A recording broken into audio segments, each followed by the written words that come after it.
Boruto being the sequel to one of the biggest battles shown in history gives it a really high expectation, in particular when it comes to battles. And now that Boruto Part 1 has concluded in both the anime and manga, it's time for us to look back at the top 10 fights in Boruto. And for this video, it's only right that I bring in one of the most underrated voices in our Boruto community to figure out which are the 10 best fights in Boruto's anime and manga. That person is obviously Meek, which make sure to go subscribe to my guy's channel so we can get him to over 20,000 subscribers by the end of the year. So starting things off at number 10, we're going to be going with Naruto and Sasuke versus Ishiki, which I think most of us would agree is one of the battles that has had the most tension heading into a fight. Prior to this, Naruto and Sasuke had just gotten beaten within an inch of their lives by Jigen, who was juiced up on Ten Tails chakra, needing only less than a handful of direct hits to leave the duo unable to stand back up and continue fighting, effectively winning a handicap match against the tag team champions of the Naruto world. After that, we learned from Amato that Jigen was a vessel for Ishiki, who was not only stronger than Jigen, but he was also Kaguya's superior and powerful enough that Kaguya needed an off-guard feat in order to take him down, which says a lot given how strong Kaguya is, and given that in the manga it shows as Kaguya came to earth with both of her horns and her Rinne Sharingan. That says a lot. Ishiki possessed a menacing aura about him right from the get-go, because it gave a true sense of helplessness that he wouldn't be someone who could be brought down through sheer force. While he didn't have a karma seal like Jigen, so chakra absorption, it wasn't a thing that will be a problem for Naruto and Sasuke. At first, when it came to fighting against Otsutsuki for them, the true problem rests in the fact that his dojutsu could shrink any jutsu that his eyes lay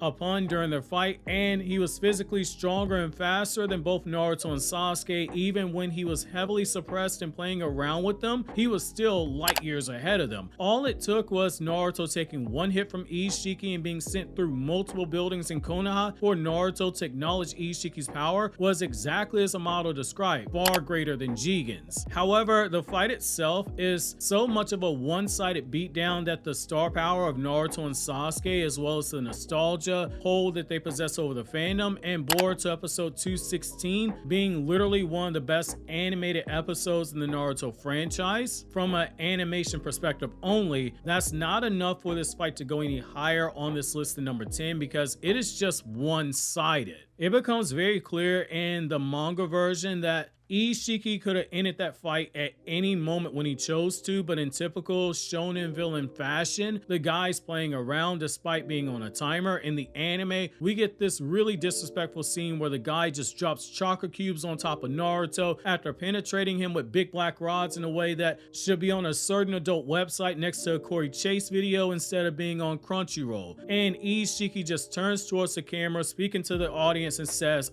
"Next up." Like this guy's checking off items on a grocery list. When he isn't doing that, he's stomping Sasuke into the ground and riding him like a surfboard. However, it makes the list for the top 10 because it's one of the fights that is most effective at establishing a sense of unknown and peril in the community, which is really hard to do when you know that everything that you're seeing is a flashback, which speaks volumes to Ishiki as a villain. So at number 9, we're going to be going with what I think many of us would agree is one of the most pivotal battles for Boruto and Team 7 in part 1, which is the battle against Deepa in episode 166. Up until this point in the series, we've seen Boruto and company just breeze through their missions with not much difficulty, and that's to be expected when you have a team of genius prodigies like Team 7. However, the battle with Deepa was the first real time that Boruto and company had to come face to face with an actual set of shinobi in the form of Deepa and Victor that let them know that there were levels to this ninja world. And up until this point, Boruto and company, they're playing on easy, maybe at best moderate difficulty mode. However, these guys, they were playing on hard mode. Deepa presented for them something that they hadn't truly expected before, which is a challenge. And to be honest, Team 7 getting humbled by getting utterly destroyed was entirely, extremely enjoyable for me as a viewer. From the start, it became clear that Deepa was a problem. with how easily he tanked Konohamaru's Dragon Flame Bomb Jutsu, despite it being such a high-level fire release jutsu. Victor then proceeds to separate Team 7 from the experienced Jonin in Konohamaru and Mujino, taking away the safety blanket that they provide in the form of experience. There would be no elder Jonin who could cover up for them when they made mistakes or they pushed themselves too far. While Konohamaru and Mujino were struggling with Victor, who was merely toying around with them, Deepa was beating Team 7 within an inch of their lives, but it's the way that he did so that caused his fight to break the top 10 on this list. Deepa allowed Team 7 to go through their cute little battle formations that they practice when they're training with Konohamaru. Each and every one of their tactics, it fell short. Even when Sarada and Mitsuki are opening up the door for Boruto to land over Rasengan at point blank range, something that usually works, it ultimately resulted in Deepa not just tanking the attack, but he was laughing after trolling Boruto about the destructive output by making Boruto think he was really doing some damage to him, and then he proceeds to finger flick him and almost knock Boruto unconscious. The usually swift movements of Mitsuki that throw off his enemy meant nothing in the face of Deepa, whose carbon cubes were enough that Mitsuki was on the defensive the entire time and eventually knocked Mitsuki out of the fight. Even when he faced Sarada with the Sharingan and knowing what those legendary shiny red eyes actually meant, Deepa was laughing at her. We've come a long way when you look at the ramifications of that. People used to see the Sharingan and run away. Deepa sees the Sharingan and is taking the time to turn and smirk at her before turning the intensity of the battle up, knowing full well he was shooting off projectiles faster than a Sharingan eye insight could track. And it was due to this that Sarada found out what happens when an enemy can fully exploit her stamina issues, with Deepa giving her the uppercut so hard that somewhere in the afterlife, Neji felt that uppercut and got flashbacks to when Naruto gave him one in the Chunin exam. This battle served as a moment where Team 7 learned that while they might be prodigies, there are still others out there who are every bit the monsters that they read about from days of the past. Shinobi whose power in some cases surpassed that of the Akatsuki members, and as a result of this battle, it left all 3 members of Team 7 on the verge of death, and both Konohamaru and Mujino licking their wounds and their pride being shattered at not being able to protect the gaining that they were responsible for. This moment was as huge for them as the failure of the Sasuke retrieval team did, experienced in Naruto Part 1. Team 7 left this fight traumatized, but with a clear goal in their mind to take down Victor, because their pride as Shinobi, it had been wounded. This is even more so monumental of a battle when you look at the reaction of this fight's outcome, when you see Boruto's parents distraught over his condition, and you see Sakura barely holding it together over Sarada's condition. Then when you add in the fact that this fight brought out the resilience and the stubborn nature of these kids that they inherited from their parents, because Hinata, Naruto, Sasuke, Sakura, and Orochimaru are all incredibly stubborn, it makes the subsequent training arcs feel like a reward for all the suffering that they endured. At number 8, we have Kashin Koji versus Jigen. This fight was a tactical battle as it takes place after Jigen destroyed Naruto and Sasuke. As Jigen is resting from his battle where he is low on chakra and on the verge of death, Kashin Koji reveals himself as the traitor of Kara and is the person who let Kawaki go to the Leaf Village. This fight was a surprise to everyone as only a chapter prior, Koji revealed that he was going to take down Jigen. He quickly took Jigen by surprise as he tells him that his entire creation of existence was to take down someone like him. This fight brilliantly displayed the use of being a shinobi, as Koji explains that being a shinobi means being a tool for others, as he begins to use a wide variety of jutsu. Up to this point in the story, Kashin Koji's identity was unknown at the time, and many people speculated that he has some sort of relation to Jiraiya, as not only did he look like him, he used similar jutsus compared to the legendary Sannin, such as the Rasengan, Toad Summonings, and Oil Jutsu. Jigen's body was incredibly brittle after his battle against Naruto and Sasuke, as it was confirmed he only had less than 10% power, so Koji was able to keep up with him and trick Jigen into a summoning of natural fire that Jigen couldn't absorb with his karma. This fight brilliantly displayed ninjutsu and tactics of being a shinobi, as despite Koji being a much weaker opponent compared to Jigen, he was able to strategically control the fight to the point where he was able to kill him. Once Koji fulfilled his purpose of killing Jigen, Ishiki Osasuke resurrected, where using his Dharma Dojutsu, he shrunk Koji's mask, revealing his identity. We find out that Kashin Koji was a synthetic clone of Jiraiya, and at least according to Ishiki, was destined to die early, just like how Jiraiya's fate was. Koji then begins to use Jiraiya's specialty jutsus, such as the Art of the Raging Lion's Mane and tap into Sage Mode, but unlike with Jiraiya, who needed help from Ma and Pa to tap into Sage Mode, Kashin Koji was a perfect sage, indicating that he was much more powerful than the person he was designed after. Koji then fights Ishiki, where he almost kills him after breaking down his Sukuna Hikona ability in a matter of seconds, where he almost crushes Ishiki with a massive Rasengan and massive flames, but in the end, he does take the L as Ishiki was just way too strong. However, Kashin Koji displayed his high IQ as he was able to lure out Ishiki, and if the anime didn't sacrifice the quality of this fight for the Baryon mode fight, this fight would be much more higher on this list. At number 7 we have Boruto vs Ao, and I think we can say this is easily Boruto's best solo fight in the series so far, at least in part 1. The narrative implications of this battle was huge, as Boruto just witnessed his close friend Mugino die by Ao at the hands of a scientific ninja tool, so Boruto promises that he's going to teach a valuable lesson to Ao on the proper use of the tools. With the help of Team 7, Boruto was able to neutralize some of Ao's tools, such as the gauntlet that was used for absorbing chakra, and thanks to Mitsuki's high IQ, the chakra saber was able to drain Ao's chakra. However, Ao was able to separate Boruto from Team 7 using flying drones, where Boruto displayed his best solo fight in the series so far. In the anime, Boruto was seen jumping drone to drone in mid-air, all while trying to avoid getting hit by them. My man was upside down throwing lightning shuriken, destroying the drones in the process, all while creating a massive water style jutsu on Ao. In terms of jutsu variety and creativity, Boruto displays his best solo fight in the series as he displays his incredible dexterity as a shinobi. In the end, Boruto was able to trick Ao once again, but this time by applying the lesson his father taught him, by reading the hidden meaning behind the hidden meaning. Boruto takes him down using the Rasengan, and like father like son, Boruto does the classic Talk no Jutsu to save Ao, and because of this, Ao saves Boruto's life before Kashin Koji kills him. Now at number 6, we're going to be going with Team 7 versus Deepa, the rematch that you get in Boruto episode number 175, which interestingly enough actually holds the record for the most number of original cuts in the entire Naruto franchise and has more original cuts to this fight than some My Hero Academia episodes, including All Might versus Nomu. In their first battle in episode 166, if that was meant to be the wake-up call for this team of prodigies regarding power levels and skill gaps in Ninja World, this battle was meant to showcase the benefit to training to overcome an obstacle. Whereas their prior fight gave me immense joy at seeing them get destroyed and torn down by more powerful and experienced shinobi, this battle gave a different type of pleasure. It gave the ultimate satisfaction as a viewer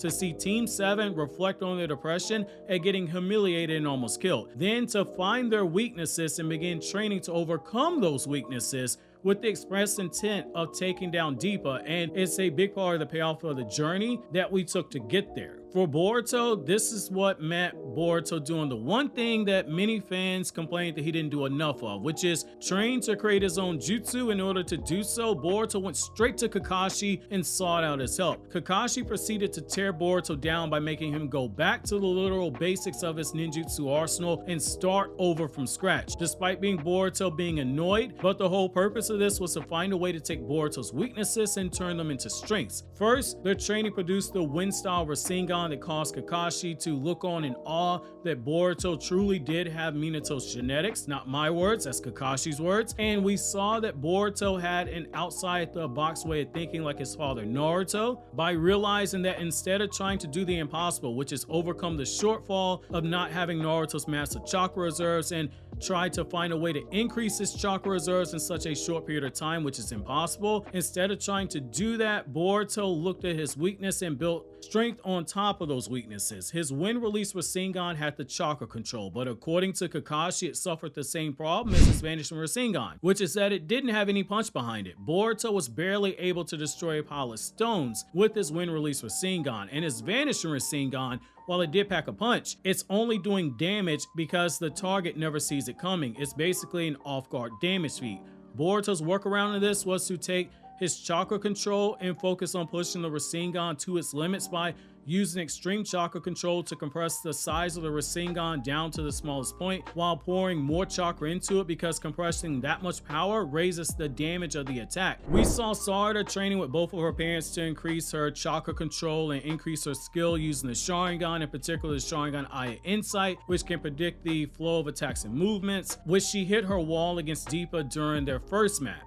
Mitsuki ran into the problem of his body breaking down after briefly using Sage Power, and it got to a point where his fully controlled Chakra Blast in that form only managed to bring Deepa down to his knees, and Mitsuki's internal organs were so bad that Orochimaru's clone son Log had to donate organs to Mitsuki so that Orochimaru could upgrade his body and save his life. This rematch and the outcome where Team 7 come out on top was a tremendous payoff, because it felt earned. Because for the first time in the series, we truly saw what a team of prodigies who worked their butt off to overcome the hill in front of them actually look like, and they managed to win the fight by leaving Deepa paralyzed. So now we move into the top 5 with a fight that some might argue is the best animated fight in the entirety of Boruto Naruto Next Generations, which is Kawaki versus Goro. While the manga version of this fight is nothing special, dare I say, because the manga version was a snooze fest, the anime took this fight and truly showcased that the battles we could expect moving forward were going to be on a completely different level. We start out with an impressive showing by Kawaki in his base, using the ninja tech inside his body to attack Goro with a level of feral ferociousness that we hadn't truly seen in the series up until this point by a member of Boruto's generation. When the dude ain't making some ninja tech Air Jordans to skate around the battlefield and throw him off his foot like projectiles to stab Goro, this dude is dodging chakra blasts from Goro's ninja tech at point blank range. And the battle, it just shows you the difference between Boruto and Kawaki up front. Boruto up until this point has had some life or death battles, but he never truly fought with the intention to kill. Boruto still fought with the honor that you expect from a Konoha shinobi, particularly one who calls daddy the 7th Hokage and mommy the heiress of the Hyuga clan, one of the 4 noble clans of the village. Kawaki, on the other hand, showcased a fighting style as someone who had seen true combat, because each and every day of his life up until this point was a fight for survival, especially after his drunken father sold him to Jigen to be experimented on. Between Kawaki getting a German suplex from Goro that will make Brock Lesnar proud, and Kawaki jumping in mid-air to grab debris to fall on top of Goro's ninja tech and slide down it safely to counterattack, the storyboarding and the angles chosen for this fight are truly a work of beauty, as was the character acting aspect of the animation, like when we see Goro's eyes widen as his body is trembling right before Kawaki kills this dude in one of the most gruesome scenes in the manga, where all that's left behind is the lower body of Goro, and Kawaki shows us one of the few throwbacks of Naruto's manga that we haven't really seen in Boruto, which is destructive capability on a wide scale. But throwing Kawaki a bone like this was a nice way to show that this kid means business. At number 4, we have Naruto and Sasuke versus Jigen, and this fight created a whole lot of controversy within the fandom. With Naruto and Sasuke being at their absolute peak in terms of power, it seemed like nobody was going to be able to take down the 2 strongest shinobi ever. But this fight changed absolutely everything. With Jigen coming to Konoha looking to bring Kawaki back to Kara, he teleported Naruto to a barren dimension where they begin to fight. And unlike the Momoshiki fight, Naruto and Sasuke were not able to dominate their opponent the same way against Jigen. By using taijutsu and pure strength alone, Jigen was folding these two with Muay Thai kicks alone. Ninjutsu was useless against Jigen,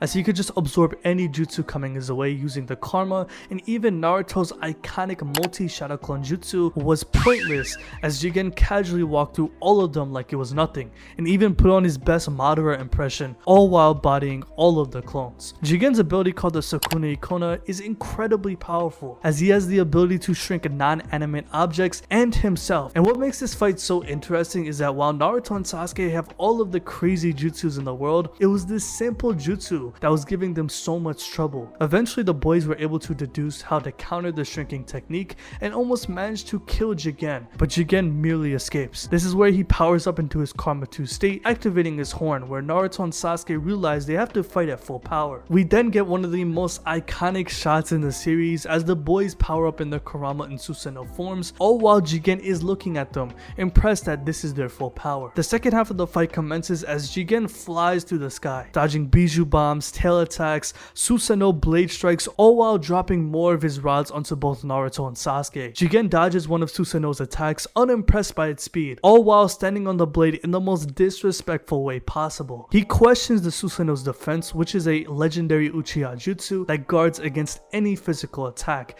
as he literally dynamic entries the perfect Susanoo, kicking Sasuke out of it, which shocks even Naruto that Jigen can penetrate its defenses so easily. Jigen then traps Kurama's tails using the rods and uppercuts Naruto out of Kurama, breaking both of the two's legendary defenses. As a last ditch effort, Sasuke swaps places with Naruto using the Amino Tajikara jutsu and almost slashes Jigen's neck off, but once again, Jigen is able to use the Sukuna Hikona ability to save himself. Jigen then kicks Sasuke away and beats up Naruto, sending the two both to the ground. And when I tell you, this fight is the definition of disrespect, as up to this point in the story, I don't think many people thought Naruto and Sasuke were going to be humiliated in this type of fashion. Jigen beat them so badly that I don't even think either Naruto or Sasuke got any clean hits off the dude in the same fashion they did against Momoshiki. Sasuke then gets desperate and tries to use Amaterasu, but that gets absorbed as Jigen describes the ability out loud, but says it doesn't apply to him. This fight caused so much commotion that people really thought Naruto and Sasuke were nerfed,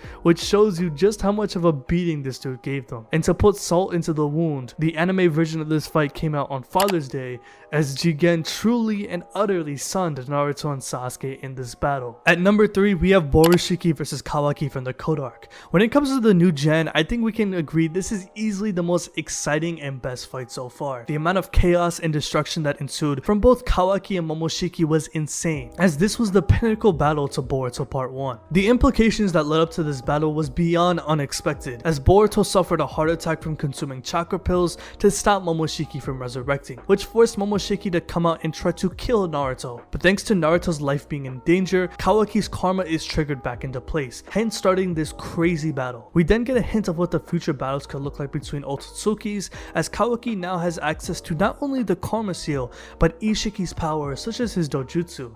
While Kawaki isn't on the level of Ishiki in this specific battle, we see him use some of his abilities, such as summoning chakra rods and the cubes, as well as having the ability to shrink. The taijutsu displayed between both Momoshiki and Kawaki are insane, as they continuously press each other with their hands and even create callbacks, such as Kawaki using Boruto's hands to create a fire style jutsu in the same exact way Sasuke used it against Naruto in their battle at Final Valley. This fight is the definition of throwing hands, as both Momoshiki and Kawaki could not find an answer for each other no matter what jutsu was used, as it seemed like this fight was an even deadlock. As they continue to box on the cubes, Kawaki summons rocks using his dojutsu, and we get some of the most beautiful animation yet, as Momoshiki is dodging the projectiles in the sky as he flies around like a shooting star to create a Rasengan to clash with Kawaki. In terms of hype with the new generation, this is it right here, and Kishimoto and Ikimoto put on a masterclass when it comes to showing out with the Otsutsuki power. The anime usually expands the fights from the manga, but with this fight right here, the anime sticks to Ikimoto's choreography and it shines once it does get animated. Now at number 2, we're going to be going with Baryon Mode Naruto versus Ishiki, a fight I truly believe encompasses Masashi Kishimoto's statement from 2016 about the difference between Naruto manga fights and Boruto manga fights at its best, which is that power is being expressed differently now. Whereas before we saw these Biju Dama doing wide-scale destructive capability damage, this fight is just a masterclass of attack potency and the extremely refined control needed to contain the area of destruction for attacks and channel all that power into attacks charged with attack potency. Kurama gives Naruto this new power after seeing Naruto's willing to give up his life to stop Ishiki, telling him this is a power unlike anything Naruto used prior to this in the manga, a different beast than Kurama mode or Six-Path Sage mode. The moment this power was compared to nuclear energy, it became clear that this was a power unlike anything we've seen before. Kurama in the manga tells Naruto that in order to use this power, he has to free himself of all unnecessary thoughts, emotions, and focus solely on the fight itself. This is basically Naruto's version of Ultra Instinct. In the manga, he doesn't even bother using any type of ninjutsu. Instead, he's laser focused on swift and controlled movements for taijutsu, boxing up Ishiki faster than Ishiki's dojutsu can track his movements, because he is so locked in on the battle that he is, that he's snatching out Ishiki's chakra rods out of midair and deflecting them despite moving at speed so fast that Sasuke's Sharingan and Rinnegan are barely able to track them, let alone react to them. But as the fight itself is waging on, we start seeing that for as powerful as this form is, it suffers the same fate that the 8th Gate does in the manga, which is that it's a massive boost in power, but it doesn't last for too long, and eventually Naruto's struggling to maintain the form. Ishiki begins to start slamming this dude on the ground, choking him out, and at one point he's stomping Naruto out of burial mode while calling for Kawaki to show himself. Before I hand this out to Meek to close out the top 10, I want to drop a fun fact about this episode that you likely aren't aware of if you're only a casual fan of Naruto and Boruto. Boruto episodes 216 to 218 are literally the episodes that hold the Naruto franchise record. So Naruto and Naruto Shippuden for the most work spent on episodes in the entire franchise. These 3 episodes saw movie level animators returning to do heavy lifting alongside the up-and-coming freelancer Studio Pierrot's been grooming. And we're told by the blog post that's shared by the director of the anime at this point in time that the episodes in terms of quality and work level surpassed the previous record holder of the Naruto franchise, which are those 2 special episodes where Naruto and Sasuke had their final battle. And finally, at number 1, we have Naruto and Sasuke versus Momoshiki. This is easily a no-brainer, as this fight is arguably one of the greatest fights in not just Naruto, but in all of anime. Racking up over 64 million views on YouTube, this is easily the most iconic and best animated fight we have seen in the anime so far. Since this fight takes place in the first major arc of the Boruto era, Naruto and Sasuke's teamwork and power are at full display when it comes to the time jump, from the end of the Naruto series to the beginning of Boruto. From being able to barely keep up with someone like Kaguya to effortlessly destroying Momoshiki using their incredibly high IQ and teamwork, Naruto and Sasuke put on an absolute show and display their full power as adults. From the incredible choreography such as Naruto using the Wing Chun technique against Momoshiki, the amazing OST rigging in the background, and the callback to Sasuke using the Demon Wind Shuriken, which was disguised as Naruto from when they fought Zabuza back in the Land of Waves arc, this fight is nothing but perfect. The combination of Sasuke throwing the Demon Wind Shuriken, which was disguised as Naruto, where Naruto then throws a Rasen Shuriken, which was disguised as Sasuke, to Momoshiki trapping Sasuke using his chains, where Sasuke then uses the Amino Tejikara to swap places, is easily one of the coldest anime sequences I have ever seen in my life. As Momoshiki enters his Earth Golem, which overpowers Kurama, both Naruto and Sasuke combine their Kurama and Susanoo forms to take down Momoshiki's Golem. When it comes to animation and choreography, this is the pinnacle of it, and I don't think anything is touching this fight anytime soon in terms of hype and overall a reception to it from the fans and from the general anime community. Hopefully, whenever we get that fight between Boruto and Kawaki in Boruto 2 Blue Vortex, it can reach this level. So let us know what you think about this list. What is your favorite fight in Boruto Part 1? And let us know what other fights you liked in the comment section below.